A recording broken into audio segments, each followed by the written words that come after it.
You did it. You gave notice 2 weeks ago. The finish line is right there. You're counting down the hours until your laptop gets shipped back and your access badge goes dead. And then the email lands. HR wants 30 minutes on the calendar. Subject line, exit interview. You walk into that conference room thinking it's just a formality. They greet you warmly. They tell you everything you say stays between the two of you. They explain that your honest perspective will help shape a better workplace for the colleagues you're leaving behind. They look at you like they actually care. I'm Dre, and over the next few minutes, I'm going to walk you through one of the most expensive mistakes professionals make on their way out the door. Because in that room, with all the pressure of the past months finally lifting off your shoulders, you're going to feel something dangerous. You're going to feel safe. And that feeling is the trap. You'll start talking, maybe about the manager who never had your back, maybe about the project that fell apart because nobody listened, maybe about the promotion that went to someone less qualified. You'll think you're finally being heard. You'll think this is your chance to set the record straight. And 6 months from now, a year from now, 3 years from now, you won't even remember exactly what you said. But the record you helped create that day, that record remembers everything. Here's the thing nobody explained to you. An exit interview is not a feedback session. Calling it feedback is how they get you to talk. What it actually is, structurally and legally, is the final entry in your employee file. It's documentation. And documentation outlives the person who created it. Let me show you what really happens behind the scenes. You walk out of that room feeling lighter. The HR partner closes their laptop, turns to their notes, and types up a summary. That summary doesn't go into a desktop folder or get printed and forgotten. It goes into the company's HR information system, which is the same database that holds your hire date, your salary history, your performance reviews, and your termination paperwork. It's structured data. It's searchable. It's permanent in any practical sense, governed only by retention policies that often run for years and sometimes decades. That entry is now part of who you are inside that company's institutional memory. And institutional memory has a long reach. Now, before you panic, let me be clear about what doesn't happen. Your former employer is almost certainly not going to read your exit interview aloud to a future recruiter. Their legal department has drilled them on what they can and cannot say during reference calls. And most large companies have a strict policy of confirming dates, title, and eligibility for rehire. That's it on paper. But here's what does happen, and this is where the damage compounds quietly. When that reference call comes in, the HR person on the other end pulls up your full file. They see your dates. They see your title. They see your rehire status. And right at the bottom, they see the summary of your exit conversation. If the note says something like, left to pursue an external opportunity, departed in good standing, that note is invisible. It does nothing.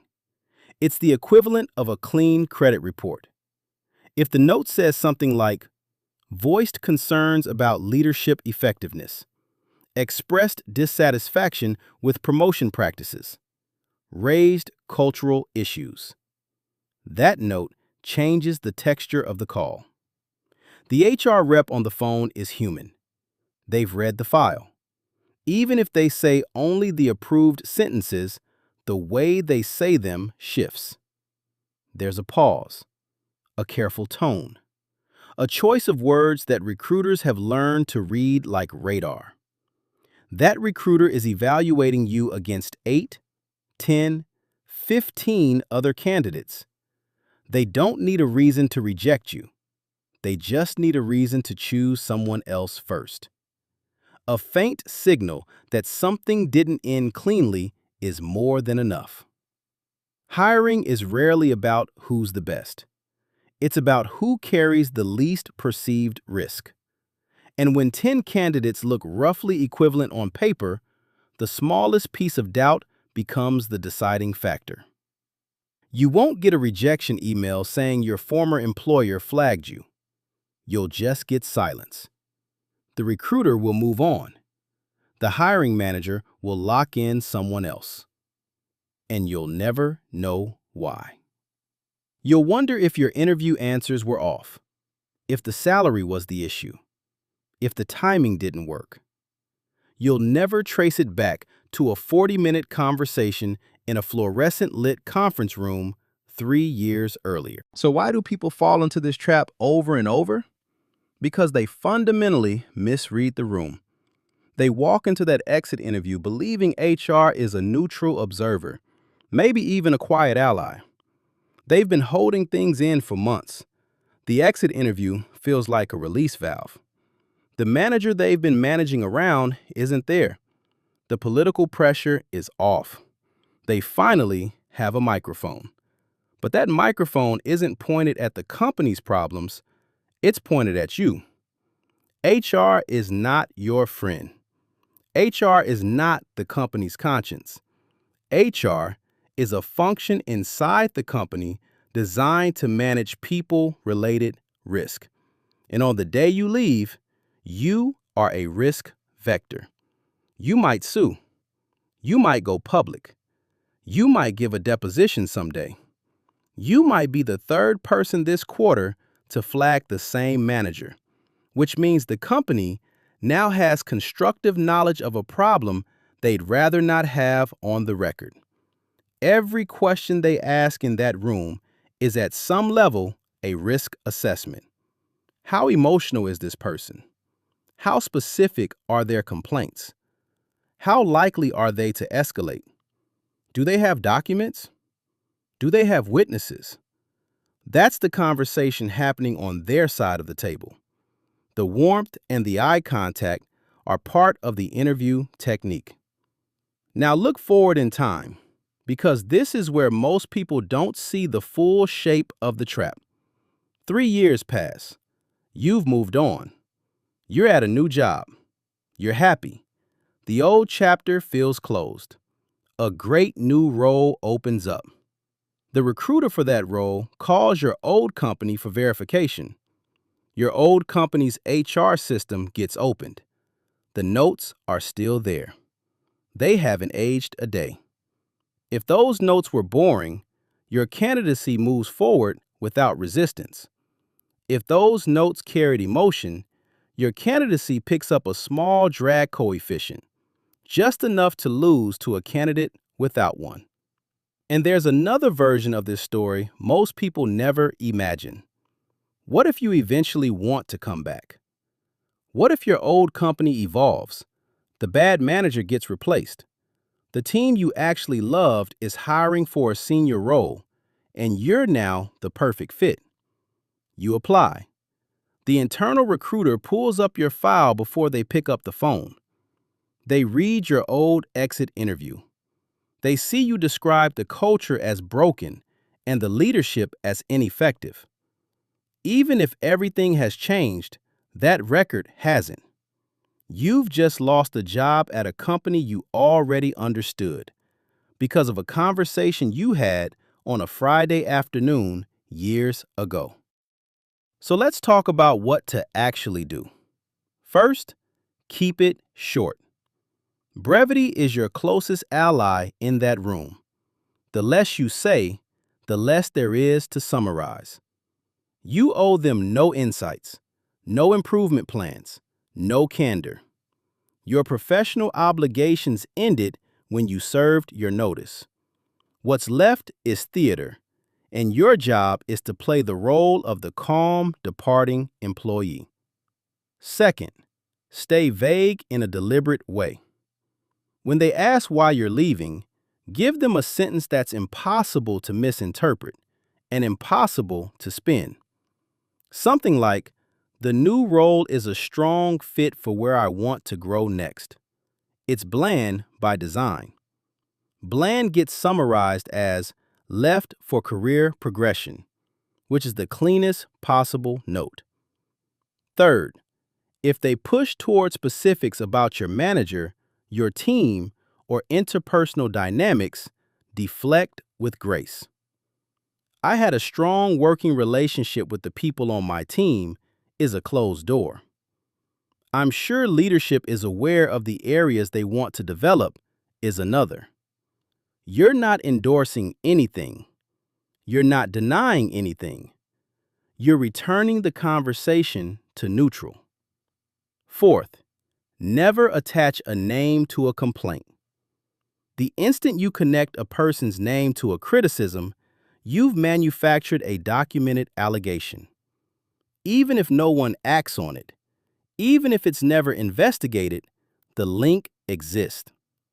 Your name and that person's name now share a record describing conflict.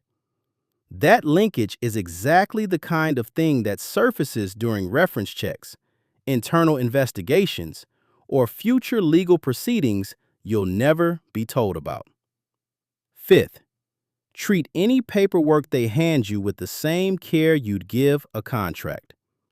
Some exit interviews come bundled with documents, releases, non-disparagement clauses, acknowledgments that you have no outstanding claims. Read every line. If anything feels off, take the document with you, ask someone qualified, and bring it back the next business day. You're under no obligation to sign anything in that room. Here's the underlying truth that the smartest professionals already understand. The best exit interview is the one that produces almost no usable content. You smile, you thank them for the years, you wish the team well, and you leave behind a record that says, in effect, "Nothing to see here." That's the win. There is no prize for telling the truth in that conversation. The manager you'd flag is still going to be there next Monday. The culture you described is not going to change because you described it. The promotion process you found unfair is going to keep working the way it works. The only thing your honesty produces is a paper trail attached to your name. If you genuinely want to help the people you're leaving behind, help them outside that room. Have a coffee with the colleague you trust most. Write a thoughtful, anonymous review on a public platform where future candidates can actually see it. Send a private message to someone you care about and give them the real lay of the land. Real help happens in those channels, not in front of a notepad in HR. And there's one more layer most people never consider. Companies merge. Companies get acquired. HR systems get migrated. Background check vendors build relationships with employer verification platforms that pass data along quietly in the background. The exit interview note you typed up emotionally on your last day at a startup can end up sitting inside a Fortune 500 parent company's records years later. Records get consolidated. Files get re-indexed. Old systems get bought out by new ones, and the data moves with them. You will have no idea. You will never be notified, but the note will travel. The professionals who handle this stage best treat the exit interview as a final performance, not a final confession. They speak warmly. They keep the language clean. They make the conversation forgettable on purpose.